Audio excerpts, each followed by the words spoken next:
भगवान बाबा हनुमानजी को प्रणाम। महान त्यागी बाबा जुमदेवजी को प्रणाम। परमात्मा एक।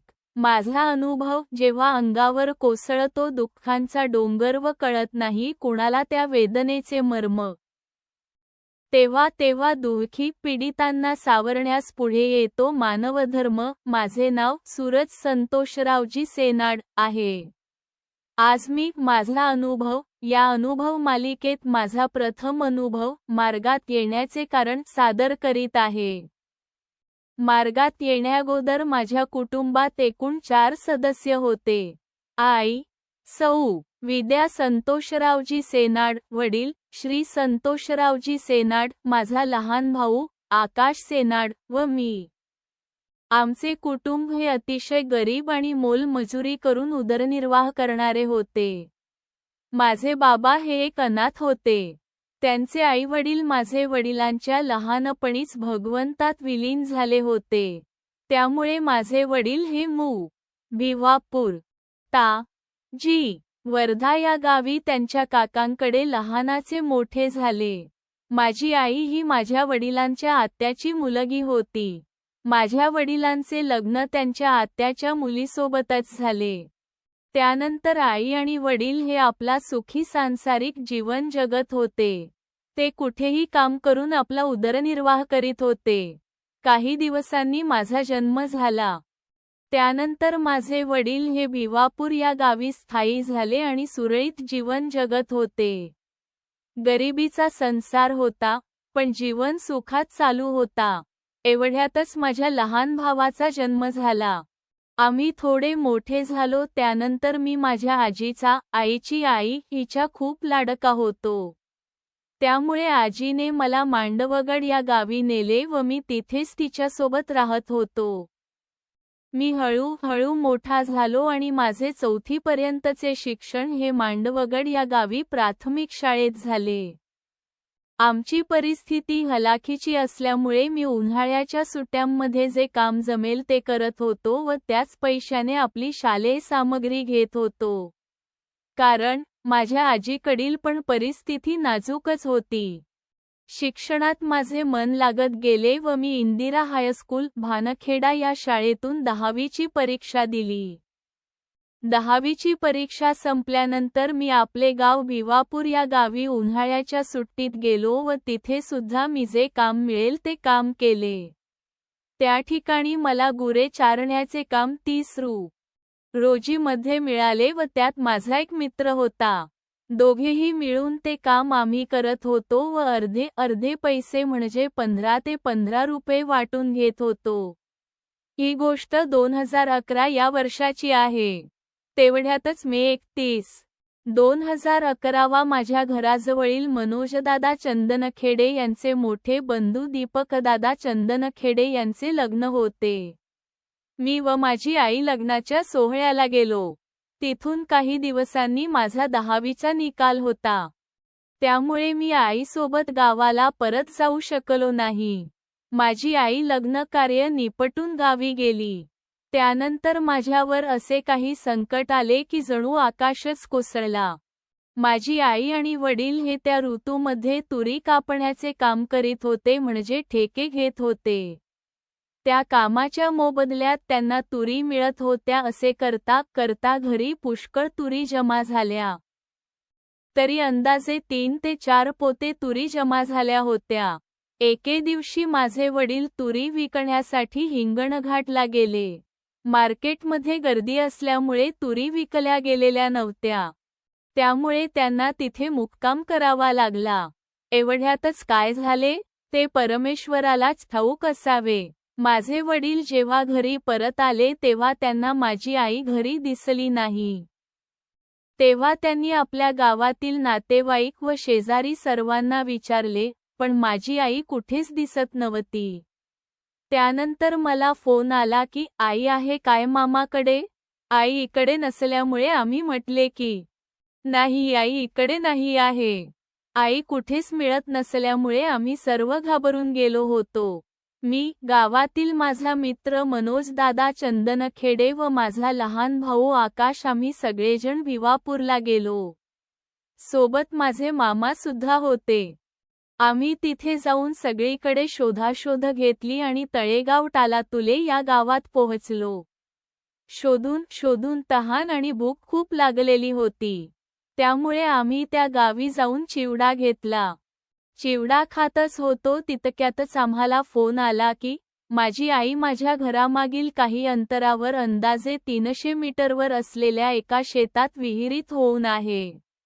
हे ऐकताच माझ्यावर जणू काही आभाळ कोसळल्यासारखे झाले. वयाच्या 16व्या वर्षातच माझ्या आईची माया आम्हाला पोरकी करून गेली. आम्ही पूर्ण माहिती घेण्याचा प्रयत्न केला की आईची अशी अवस्था का बरं झाली असावी.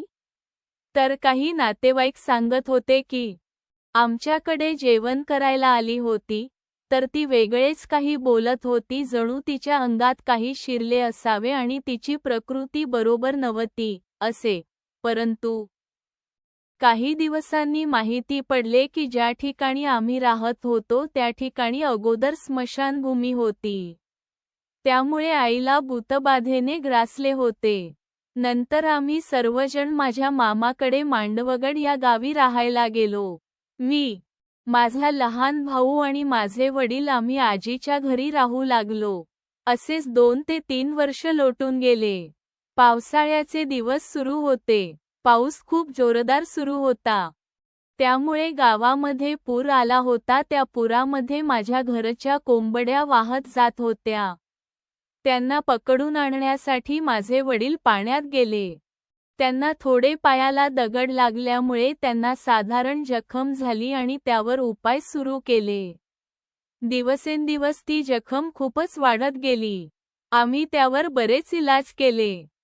सेवाग्राम रुग्णालय वर्धा इथे सरकारी रुग्णालयात इलाज सुद्धा केले, परंतु काहीच फरक पडला नाही.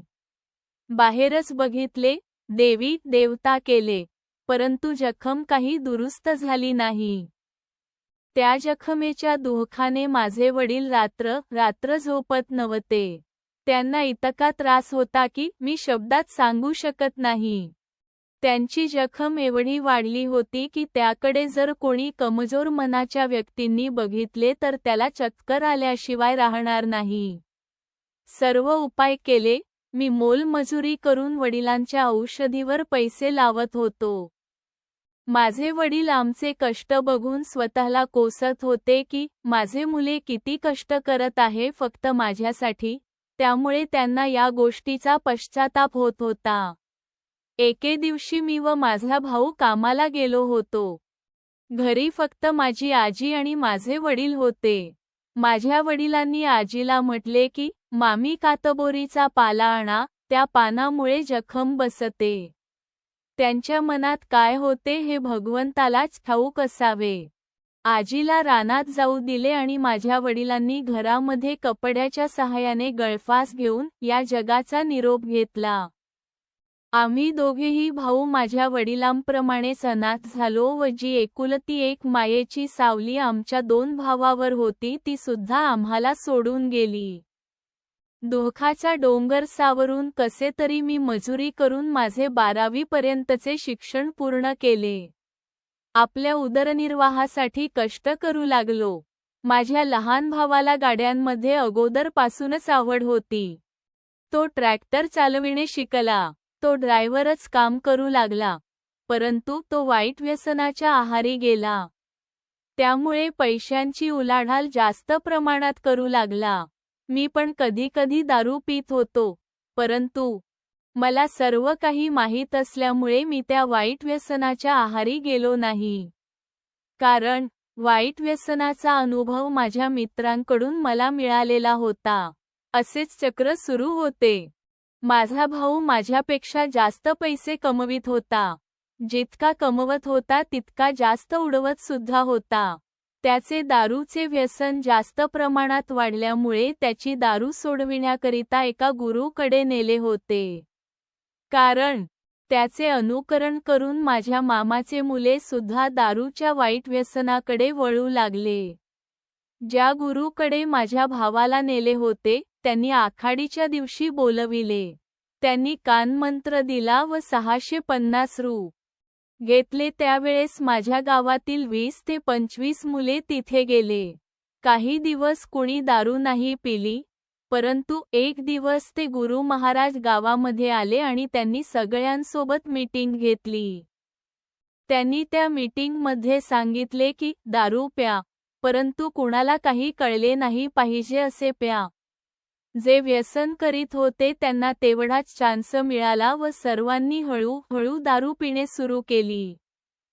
दारूच्या वाईट व्यसनामुळे माझा भाऊ मला बिघडताना दिसत होता. दारूच्या वाईट परिणामामुळे काय होते, हे मला या अगोदर चांगल्याने माहीतच होते. कारण माझे मित्र मनोजदादा चंदनखेडे हे प्रॉपर्टी फील्डमध्ये खूप पैसे कमवित होते. त्यामुळे त्यांना दारूचे व्यसन अतिशय होते. जगाचा नियम आहे, पैसे जवळ असले की 4 लोक सोबत असतात, परंतु जेव्हा अडचण येते तेव्हा कुणीच जवळ करीत नाही. असे दिवस त्या दादांवर आले होते. कदाचित माझ्या भावावर अशीच परिस्थिती नाही आली पाहिजे म्हणून मला खूप विचार येत होता. असे करता करता थोडे थोडे पैसे जुळून मी गावामध्ये एक प्लॉट विकत घेतला. मला घर सुद्धा घ्यायची इच्छा होती, परंतु एकट्याची कमाई असल्यामुळे आणि माझा भाऊ कधी पैसे द्यायचा तर कधी नाही द्यायचा, म्हणून घर नाही घेऊ शकलो. मला या मार्गाची रूपरेषा माझे मित्र मनोज दादाकडून मिळाली. मला हा मार्ग आवडत पण होता, परंतु बाकी देवाचे विसर्जन करावे लागते म्हणून मी घाबरत पण होतो. कारण की समाजात राहावे लागते. मार्गाबद्दल आदर यामुळे होता की या मार्गात कितीही वाईट प्रवृत्तीचा माणूस असला तरी दुरुस्त होतो. याचे उदाहरण मी स्वतः बघितलेले होते.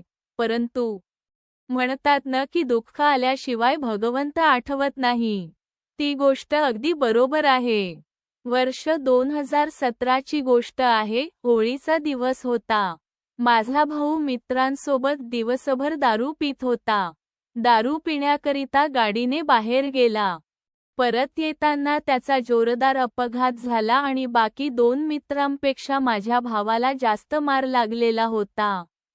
मग त्याला सरकारी रुग्णालय वर्धा येथे नेण्यात आले. पण तिथे त्याला घेतले नाही व सेवाग्रामला न्यायला सांगितले. आम्ही सगळेजण सेवाग्राम या रुग्णालयात गेलो. तिथे त्याला भरती करण्यात आले. जिथे त्याला लागलेले होत तिथे टाके लागले. पूर्ण चेहरा खराब झाला होता. सीटी स्कॅन सुद्धा केले, परंतु भगवंताची कृपा झाली की त्यात त्याला जास्त मार लागला नाही आणि आमच्या सोबत परमात्मा एक मार्गातील सेवक मनोजदादा चंदनखेडे, दीपकदादा चंदनखेडे सोबतच मंगेशदादा चंदनखेडे हे सुद्धा रुग्णालयात होते. त्यांना बघताच माझ्या भावाने तोंडातून उद्गार काढले की मला आता परमात्मा एक मार्गात प्रवेश करायचे आहे. मला हे ऐकून थोडे बरे वाटले व मी सुद्धा मार्गात प्रवेश करण्याचा निर्णय घेतला. भगवंताला विनंती केली की मला या परिस्थितीतून लवकर बाहेर काढा. कारण आर्थिक समस्या सुद्धा होत्या तर भगवंतांच्या कृपेने सर्व चाचण्या नॉर्मल निघाल्या व त्याच रात्री आम्हाला डिस्चार्ज सुद्धा मिळाला. त्यानंतर आम्ही सर्व घरी येऊन विचार केला. मग मार्गातील सेवक श्री दीपकजी चंदनखेडे यांना सोबत घेऊन वर्धा परिसरातील मार्गदर्शक श्री सदानंदजी तलमले काकाजी यांच्याकडे गेलो. त्यांनी आम्हाला मार्गाची रूपरेषा सांगितली.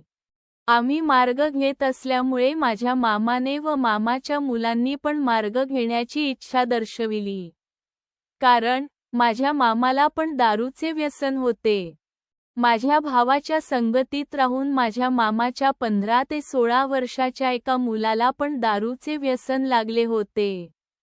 तेव्हा मामा पण म्हणू लागले की माझा लहानसा मुलगा पण दारू पितो, त्यामुळे मार्गात आल्यावर तो सुधारून जाईल. सर्वांनी विचार पक्का केल्यावर आम्ही सर्व घरी आलो आणि माझ्या मामाकडे महालक्ष्मी बसत होत्या त्यांचे विसर्जन केले. त्यानंतर घरची साफसफाई केली. मग मार्गदर्शकांनी आम्हाला 3 दिवसांचे साधे कार्य दिले व आम्ही कार्य करू लागलो. मामा व त्यांच्या कुटुंबाचे कार्य वेगळे आहेत. मी माझ्या भावासोबत मिळून कार्य करतो व ज्योत लावण्याचा अधिकार मला मिळाला आहे. मार्गात आल्यावर क्रमाक्रमाने आम्हाला सुख समाधानी मिळत गेली. आता माझा भाऊ कोणत्याही दारुड्या मित्रांसोबत राहत नाही. जेव्हापासून मार्गात प्रवेश केला तेव्हापासून त्यांनी दारूचा विषय सुद्धा कधी काढला नाही. आम्ही आता सुखी समाधानी जीवन जगत आहोत. धन्य आहे महानत्यागी बाबा जुमदेवजी ज्यांनी या मानवाला पदरी धरले. कधी कधी विचार येतो की ही कृपा मला अगोदरच मिळाली असती तर माझे आईवडील सुद्धा आज या जगात असते. मला जन्म देणारे आईवडील जरी आज माझ्या सोबत नाही, परंतु महानत्यागी बाबा जुमदेवजी व वाराणसी आई यांचे विचार यांचे मार्गदर्शन मला वेळोवेळी तसेच पदोपदी मदत करते. लिहिण्यात काही चूक भूल झाली असेल तर भगवान बाबा हनुमानजी व महानत्यागी बाबा जुमदेवजी यांना क्षमा मागतो. नमस्कार. नाव सूरज संतोषरावजी सेनाड. पत्ता मू. मांडवगड पो. सेवाग्राम ता. जी. वर्धा. मार्गदर्शक श्री सदानंदजी तलमले वर्धा. परमपूज्य परमात्मा एक सेवक मंडळ वर्धमान नगर नागपूर. सर्वांना माझा नमस्कार.